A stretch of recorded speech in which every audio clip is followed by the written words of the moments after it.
One of the crazy scientists Yu-Gi-Oh here today. I'm about to read a paper that might get me killed.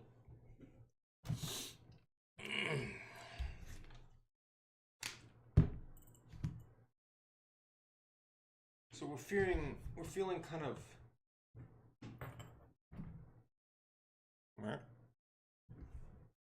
we're feeling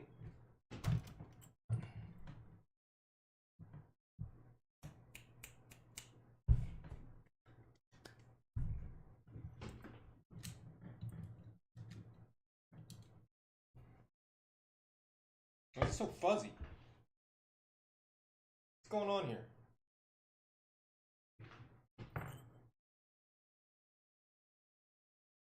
Alright.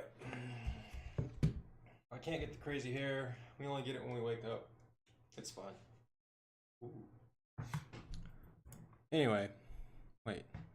There we go. That's what we want. Like I said, I'm gonna read a paper that might get me killed. I'm just gonna read it. It's only got one chapter so far. It's got kind of like an intro. I think I said my last video was gonna be on Robert Moore. Why don't we just make this one the last one? To briefly explain to you who Robert Moore was, a revolutionary, one of the only white guys I'll speak fondly of anymore. um,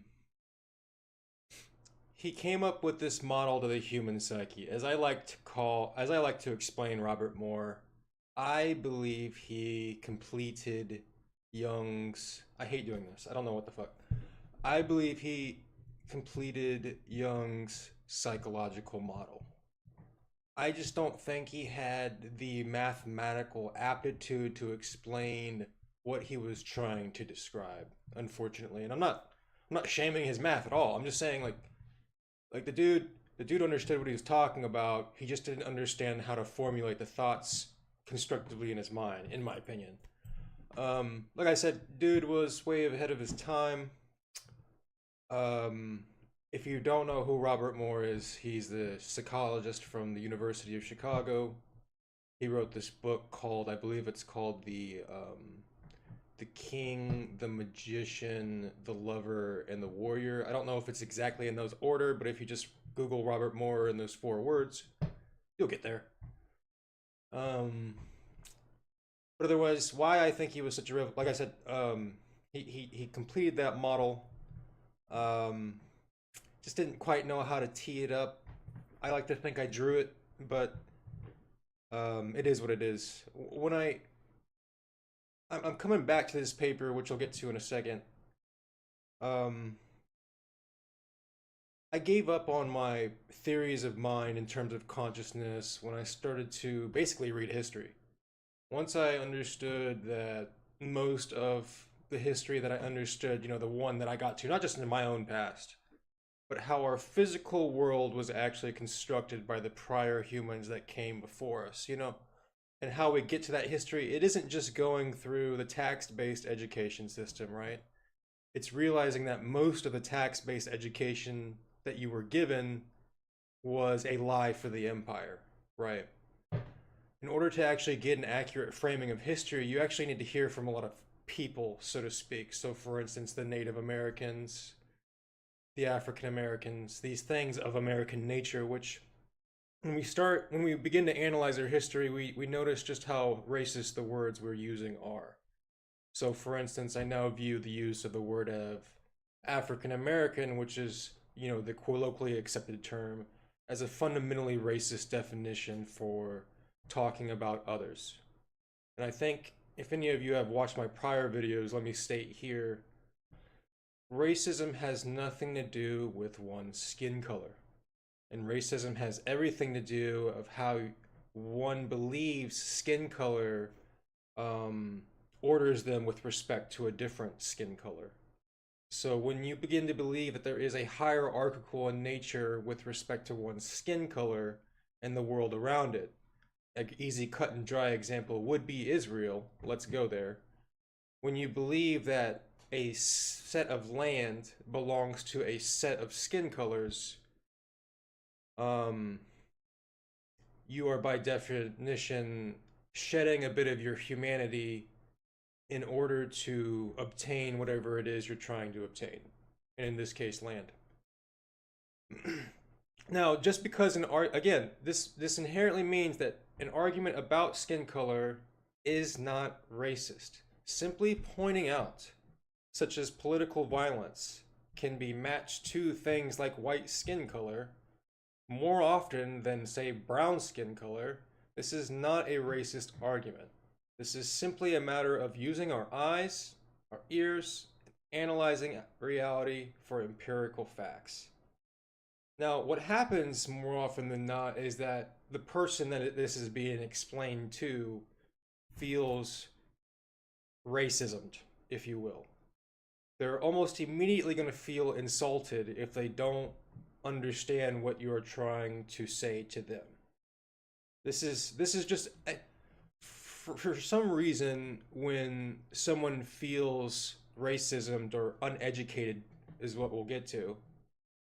They feel threatened in a sense. Like when that ignorance that was once this mask of who they were becomes mortified. Oh boy, do the racism colors really start to fly, right? I think this othering of other people, this dehumanization that we are able to cognitively perform on one to another, goes beyond state boundaries. It goes beyond ethno-states, as some have chosen to define the situation, the global situation. They say things like the lines between people quite literally allow us to other people. And although I do believe that, I believe I've now tracked it to the money point. I believe money by design is inherently evil when we start deploying those old definitions. So money is simply the person's ability to assign value to an object. That's all money is. And it's the intermediary property, right? We like to come up with all kinds of, fiat versus gold-backed currencies, yada, yada, yada. Well, we'll get to the bureaucratization of, language in a moment. But we like to think that simply adding more labels, more modern terms, more technology to old age understandings, we like to think that we're getting more truth out of the deal. And that just isn't true. If anything, we're obfuscating ourselves more from the truth. So for instance, let's go back to those terms I just used. African American, Native American. We like to think that just because we are assigning additional descriptors to describe who are just humans, we're all just humans, but that we're somehow getting more truth out of the deal. And we're not. We're actually just getting more racist as we become more bureaucratic in these definitions. And in order for our species, the human race, to overcome this overall ignorance that seems to be historical fighting, many of us are of this cognitive delusion that this is all we'll ever be. This is all we'll ever amount to. Because it is, divine in nature. I don't, I'm bored of religion explanations when it comes to trying to explain reality. I think what we all need to take away from our all relative explanations of reality is that we are all genuinely trying to point at the same thing. Many of us have just become either lost or wildly misinterpreting what we should be doing with the facts that we're giving. And that is, that can be quickly described as, I would say, the cult of the ego. Too many, especially academia, especially the medical sciences, especially lawyers. These people, first, let's just talk about these people. Lawyers right now, where is the civic duty? Where is the civic process that says, why are we not holding the person who is at the White House, who is at the... We all know about him, right? I ain't gonna go into that. But he has literally been deemed mentally insane by the people who uphold the codes of the Geneva Convention. The literal people that were tasked with preventing other Hitlers have told you that there is a new Hitler running the country. And where is the civic duty from our lawyers that are saying, like, yeah, in order for me to continue to practice what I believe called law, I am actually now obligated to start putting forth legislature, or I mean, documentation that says I can't continue to practice in this country if this goes on. There's none of that going on.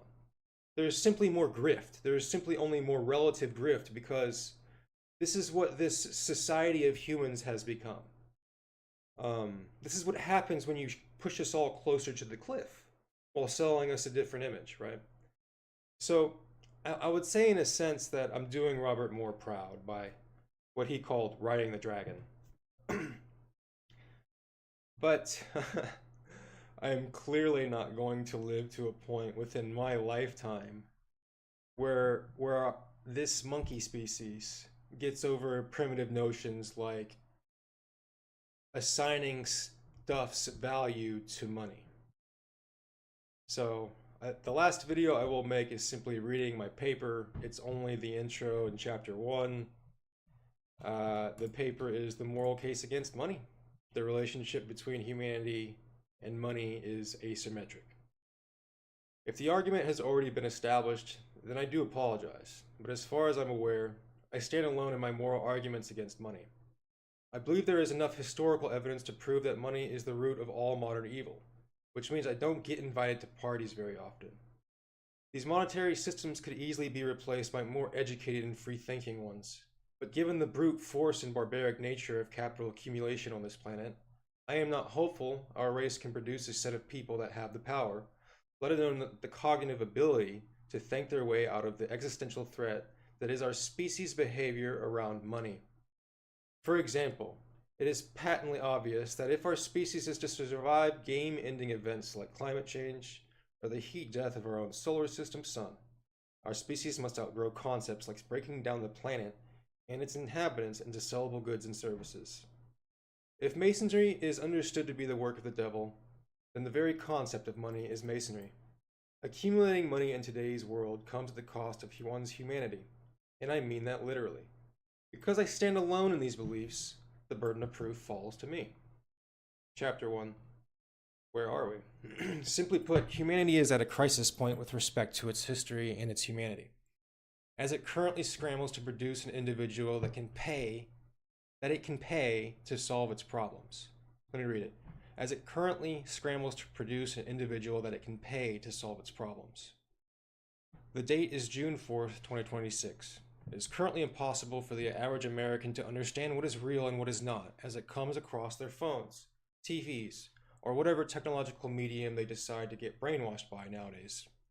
Legacy media networks such as Fox, CNN, MSN, and so on, which were once taxed with reporting accurate information about the world, are now corporately owned and served as nothing more than a propaganda outlet for a regime that has done nothing but burn the planet since it has taken political power. How much more obvious can the relationship between evil and money be as the POTUS ingratiates himself to the tunes of billions of tax dollars while still dodging consequences for some of the most grotesque crimes against humanity one can possibly conceive? It is as if these people spend most of their time and money trying to figure out how to torture children. And how could these behaviors not be more obvious when the public is forced to endure tax-based cover-ups of global sex trafficking schemes? To me, it is not a mystery why the most financially wealthy country in the world champions a 34 felony count convicted felon and pedophile as its ruler. But to others, they are still lost in the delusion of something they were born in. The people do not understand how they still drift to work in an already dead corpse of a society. This in part explains their inability to understand their own misery. Most live in a dream world, as the world is literally starving around them. The president, of course, is surrounded by others like him, not just a deluded fan base. People like Elon Musk, Mark Zuck, Jeff Bezos, for instance.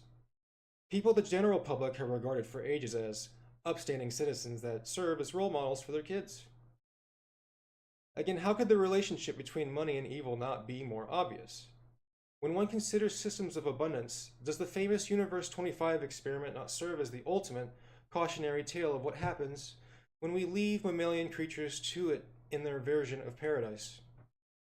To just give away the conclusion of this book up front as to hopefully save the reader time. And I might add precious time. I would say that if mankind were given a divine purpose of some kind, like if it actually was sent down from the heavens to fulfill a godly purpose of some kind, then it would be to heal nature, It is unfortunate that throughout history this logical, ethical conclusion about our place with respect to nature has been co-opted by this very same hubris that has co-opted just about everything else humans consider good. And if you haven't figured that out yet, I guess it is probably worth your time to keep reading. Once again, if the process of turning the planet into blocks is considered the work of the devil, or what is known as masonry, then the accumulation of material wealth is inherently evil. For the very practice of wealth accumulation in this sense comes at the cost of one's own agency and humanity.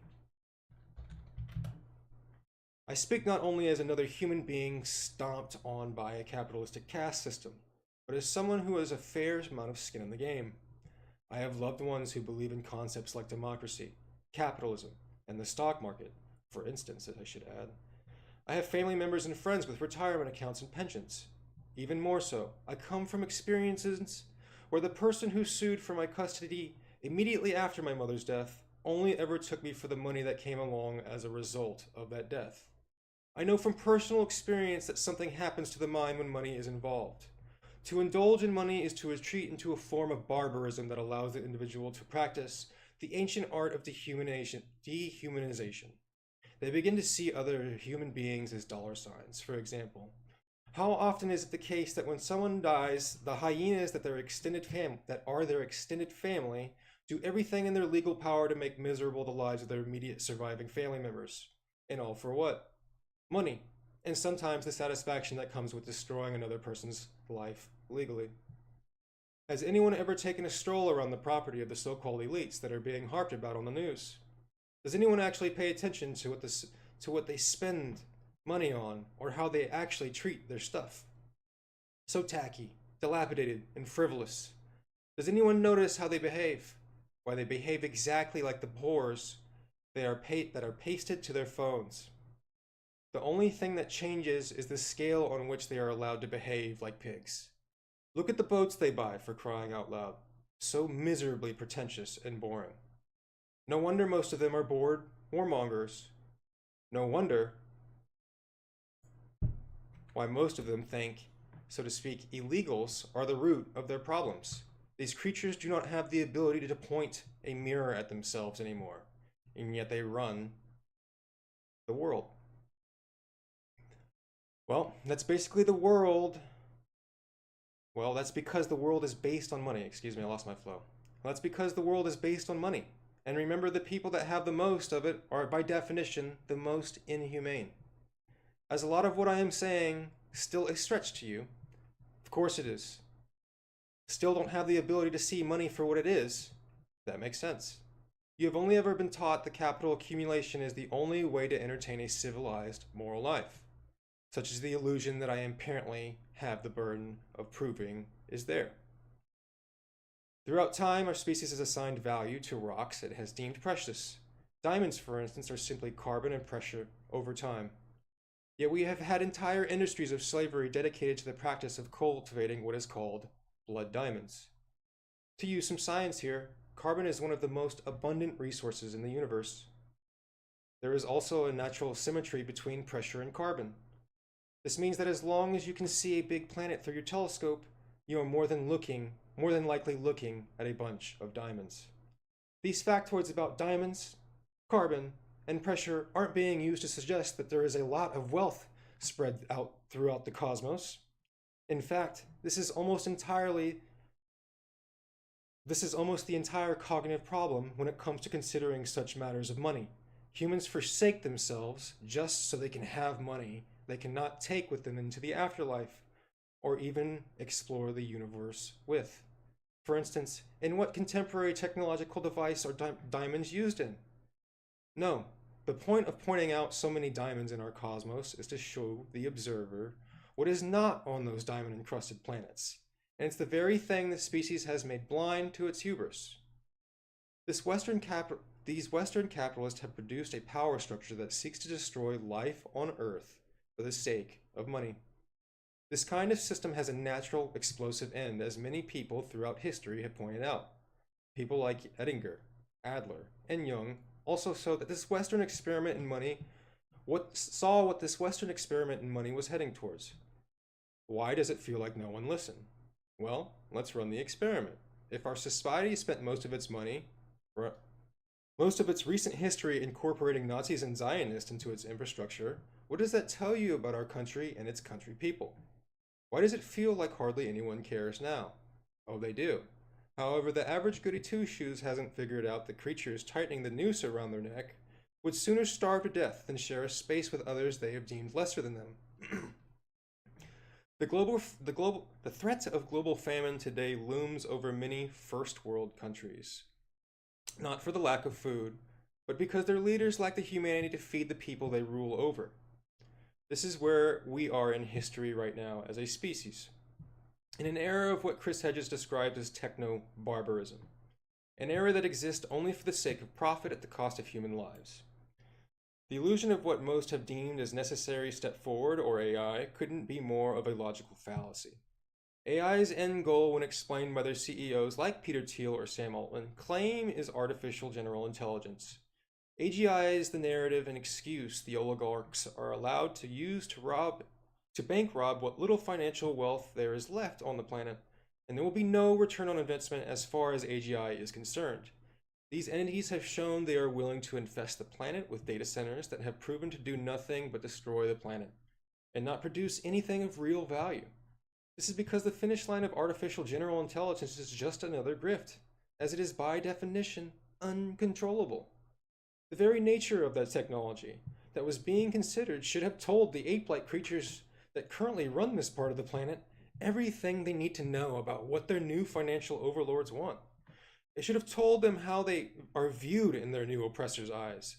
But what else can they do but give up their humanity and capitulate to a far more threatening force that has no humanity left? Karl Marx was absolutely correct in his critique of capitalism. The system can only ever retract back into a state where the institutions that the people have built up and regarded so highly the very ones dictate. I misspelled that. Will be the very ones dedicated to keeping out foreign interests, will ultimately capitulate to them for the sake of profit. The house of cards is falling because rats are making homes out of the foundation. Our Western society is currently in what Marx defined as late-stage capitalism, which by definition is not capitalism anymore. It is a transitionary period where the prevailing world order simply hits the reset button, except the next iteration of man will be birthed underneath a rule of mass surveillance, underneath the rule of a mass surveillance techno-feudal slave state. Anyway, wouldn't be surprised if this one gets me killed.